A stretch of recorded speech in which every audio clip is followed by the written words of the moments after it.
So hey guys, in an attempt just to make another video, I figured I would answer some of my Formspring questions that I've received over the past few weeks on this video too, so you can kind of get an idea of some of the things that people have been asking. Your favorite anime, it's Inuyasha, correct? This is actually a really common misconception about me. Everyone sees that my name is Kagome Yui, and they immediately think of Kagome from Inuyasha. Notice they're kind of pronounced differently. Although, to people's credit, if you've ever actually watched the subbed version of Inuyasha, her name is actually pronounced Kagome in the sub version, and I don't know why they changed it for the dub version, and it became Kagome, but whatever, it doesn't matter. Anyway, it is not my favorite anime. That I am not trying to reference Inuyasha whatsoever with my username. In fact, I've barely even watched Inuyasha besides a few episodes when I was like 15, which would be like 9 years ago. My favorite animes are Fushigi Yugi and The Big O. So just to clear that up, I'm sure people are still going to ask me, and it always amazes me, because people think they're trying to be clever when they bring up Inuyasha, like no one else has ever said that before. But that's not what my username means. Another question is from Fresno, asking when he's going to get chocolate peanut butter squares. Fresno, I told you, when the Negative Zone gets a better mailing system, then maybe I'll consider doing it. But I heard what happened to Grems when she tried to send you something, and that just was not a good thing. What details would contribute to making your ideal engagement ring? That's kind of a neat and nifty question. I would probably be lying if I said I hadn't thought about it. I mean, every girl me anyway, I always did try to imagine what it looked like. And I always did the thing as a little girl where you take like some kind of ring and you like put it on your ring finger and you like pretend it's the engagement ring, or you like turn it around and it's a wedding band or something. And I always did that kind of fun stuff, but when it comes down to it, the details of the engagement ring do not matter. Now, I'm not saying that I would be 100% perfectly okay without one, although if I was in a situation where we couldn't afford one, that would be cool. But what I really mean about the details of the engagement ring is a lot of women out there, not all of them, but a lot of women want really big, expensive, flashy, shiny engagement rings, and I am not one of those people.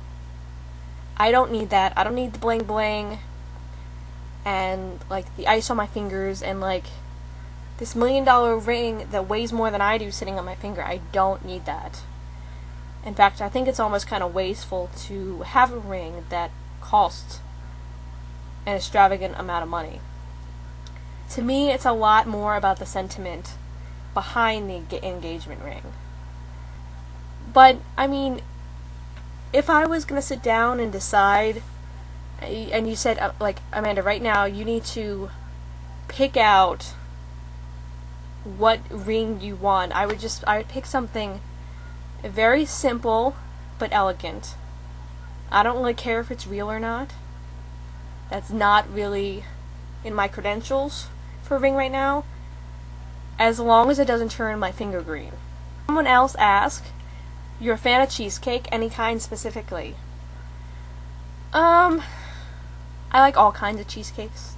I've made a bunch of cheesecakes. I've made pumpkin, cherry, regular, chocolate, apple, and Black Forest, and I think that's it. There might be more, but those are the ones that I can think of off the top of my head. Black Forest was really, really good, but I think it's something you kind of have to be in the mood for. Cherry, I can probably like always have cherry cheesecake. In terms of a favorite, it really is like my mood in the season, because when it's like Thanksgiving time, I kind of want the pumpkin cheesecake or the apple cheesecake. Pretty much any cheesecake but peanut butter. The next question is, are you just not a fan of peanut butter or allergic? I'm just not a fan of it. I even tried a few years back, hoping that my taste buds had changed, and I tried peanut butter and like I nearly threw it up. So it's just not for me. If you could go back in time 10 years and tell your younger self something, what would it be? I would say absolutely nothing at all.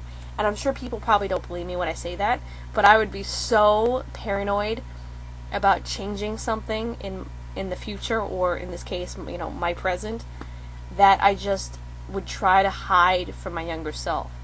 Or I would pretend that I wasn't me.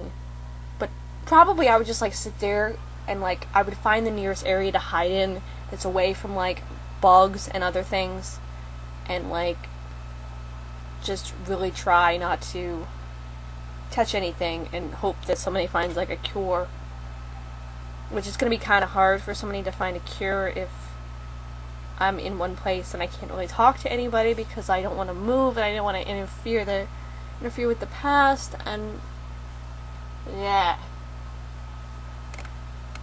Alright, so that basically gives you an idea of some of the questions I'm getting on my Formspring.